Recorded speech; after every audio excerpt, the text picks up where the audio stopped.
Welcome students, this is your first video on safety. Specifically, we're going to be talking about the safety systems that we use in chemistry. So what is a hazardous material symbols? What are these things? Well, they're labels or symbols that are used to indicate hazardous material. So why do we use symbols? Well, first of all, they're universal. All languages understand them, so if you don't know a language, you're in it. We just had something that said poisonous on it, you might drink it or use it. So this is why we use symbols, because symbols are universal. So let's look at some common symbols. What do these symbols mean? Well, clearly, if you've been alive before, you'll recognize this means telephone, this means recycle, this means airplane, this means peace. This is female, I had that right there, and this means male, that's right. So again, those are symbols that you probably already know. So we have two sets of symbols for safety, and the first set that we have is one that you've seen already. It's called HHBS. It means hazardous household product symbols. The second one you might have heard of is known as WHMIS, which stands for Workplace Hazardous Material Information System. So in HHBS, which you've seen before, these are the household product symbols. If you look at this, you've seen that one before. That means poison. You've heard this one before, and this probably means flammable. We have explosive, and we have corrosive. Corrosive means that it can eat away your tissue, and you definitely want to wash your hand if you got something corrosive on your hands. So the degree of danger is depending on how many sides the shape around it has. So for example, this has 3 sides, so it's the least dangerous. This has 4 sides, this is more dangerous. And this has 8 sides, which is the maximum danger.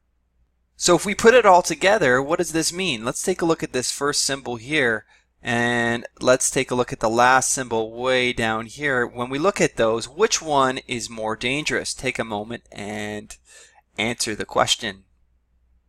If you said the top one is more dangerous, you are right, because it has more corners. Okay, the bottom one has less corners, only 3, so it's a lot less dangerous. So if you notice the symbols that we have across the middle here, middle section here to here, that's the medium danger. Now again, we have poison, we have flammable, we have explosive, and then finally the one on the right, we have corrosive. So that's not good enough for the workplace. So we have to get a different information system for the workplace called WHMIS. And it's used in all workplaces. So no matter what job you get, you're going to deal with this. And it's several different symbols. The first symbol that you may have seen before is something known as compressed gas. And these are dangerous because they can explode when they get super hot. Some examples that we have are aerosol cans or propane tanks. In workplaces, you'll see this symbol on it. Another example is flammable.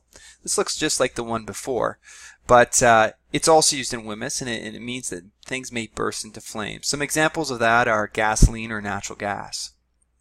You also have something known as an oxidizing material. Now, if you recall from earlier science classes, to burn something you need fuel and you need oxygen. And this O on fire means that it's oxygen. It's providing oxygen. It's an oxidizer or an oxidizing material. And if you put this close to something, it can actually cause things to explode. For example, bleach is an excellent oxidizer.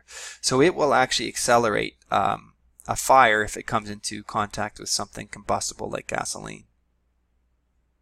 Another thing that we have here is corrosive materials, and this is things like acids are the most common thing that you would probably see. So sulfuric acid, hydrochloric acid, all these things, if you left them on your hands and they were really concentrated, they would eat through your hand. And if you just leave them on there, they may cause your burns to happen. So if you have any, like girls specifically use a lot of beauty products, sometimes these are corrosive when mixed with other chemicals, and you can get burns on your faces if you use certain types of beauty products, for example. The most common dangerous things are like battery acids. This is why it's important that we dispose of these properly, or things like hydrochloric acid, which are found in some of our workplaces that we work in. We also have dangerously reactive materials. We will never deal with any of these things in our school, but they cause severe reactions when exposed to water or heat. So there's certain things like dynamite, for example, or actually we do have, I'm lying, I'm going to show you this in class. So this is potassium.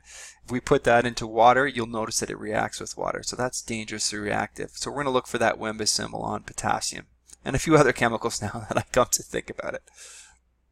And finally, we have poisonous infectious materials, not finally, but poisonous infectious materials that cause immediate and serious toxic effects. They may cause death almost immediately, like cyanide or arsenic. Again, we don't have anything like that in the lab for real this time. This is not located in Leamington High School.